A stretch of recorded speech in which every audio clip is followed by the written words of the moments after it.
Congrats on the title and championship. That's everything you've been working for in your boxing career. How did it feel not only to get to cover the WBC, but to defend it successfully? Oh, it felt great. It feels more like, I'm the champion now. That I went in there, I defended it. When I was in the ring, they mentioned me as, the world champion.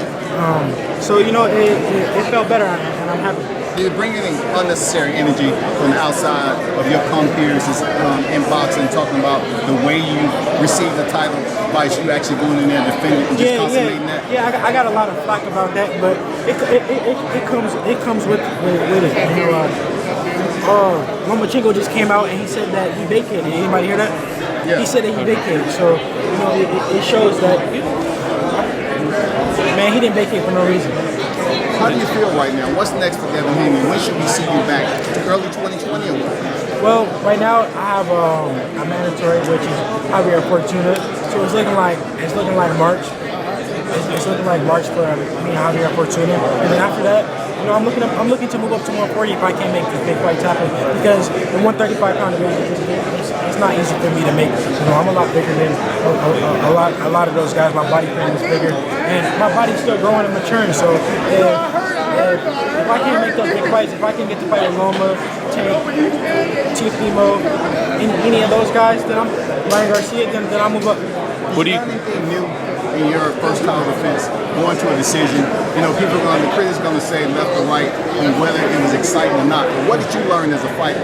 Well, with the type of opponent that I had that night, I dropped him early, and I feel like once he felt my power, he felt that that I could hit pretty good. But he just was in there to survive. He was holding a lot. He was fighting dirty, but that comes with the game, and I'm still learning on the job, and I feel like that's the fight that I needed. It's preparing me more and more and more for the top guys. How do you see the fight with Fortuna going? Hey Devin, so what's next for you after that great win, man? What's next? March. In March, I'll be defending my title against my mandatory Javier Fortuna. How do you see that fight going, Dan? With Javier Fortuna, have you broken him down at all on tape? Watched this fight? I really haven't watched that much of Javier Fortuna. Right now, I'm just coming off a victory. I'm just coming, but I have saw him fight a little bit. He's very scrappy, but he always finds a way to win. So I'm not taking him light at all. I know that he's actually one of the toughest fights out there. Because of his style. But I see myself going in there and taking the thing that he does best away from him and making him handicapped. He was once kind of where you were at one point. He was undefeated. He was voted Prospect of the Year by ESPN, and he was so. Yeah, at one point he was at the top of his game, and now he's trying to get back to where he was. But fighting Devin Haney is the wrong thing to do. So he's got some pretty fast hands. That's one of the things that sticks out about him. What do you think about having a guy that maybe could match you in spots with speed? What would you show? He can't match me with speed. He can't match me with speed. So, but he has fast hands.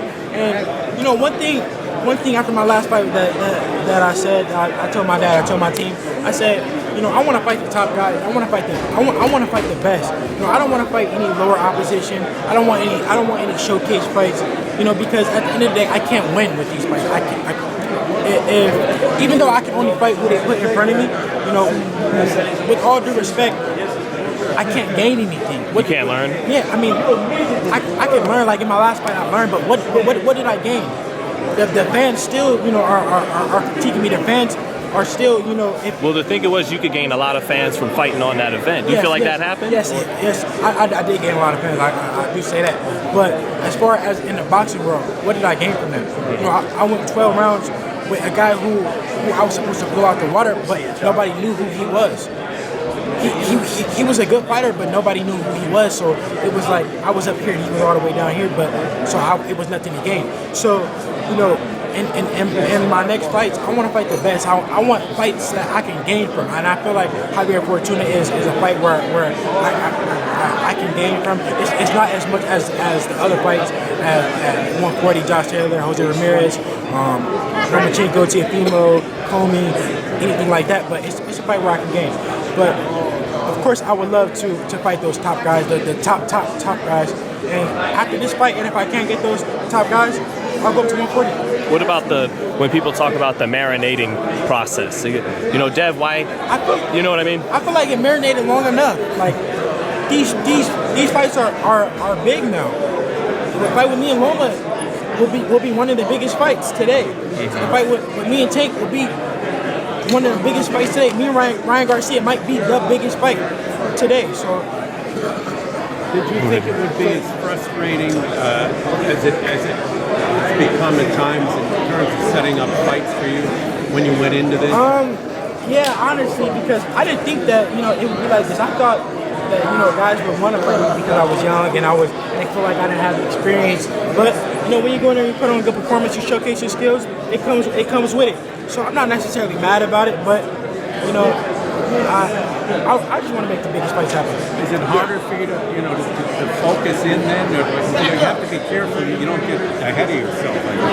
Oh no, it's definitely not hard to focus. The boxing world is seeing what I'm making, so it's definitely not hard to focus. I'm 100% focused. And I just wanted to ask one last thing about staying in shape. You're always in shape. Yeah. You're a young guy that can get away with maybe cheating a little bit, but you must have a good schedule for yourself. Yeah, I think that's what gets me ahead. That's what separates me from a lot of the other fighters. I always stay in shape. I'm always ready, and when it's time when they put a fight, when they schedule a fight, it's not hard. It's not hard to prepare. What kind of fight do you feel it would be like for you with Devin, Tank, or Ryan Garcia? Massive fights. Like those are some of the biggest fights in boxing. Like I said, I think we need to make those happen in 2020.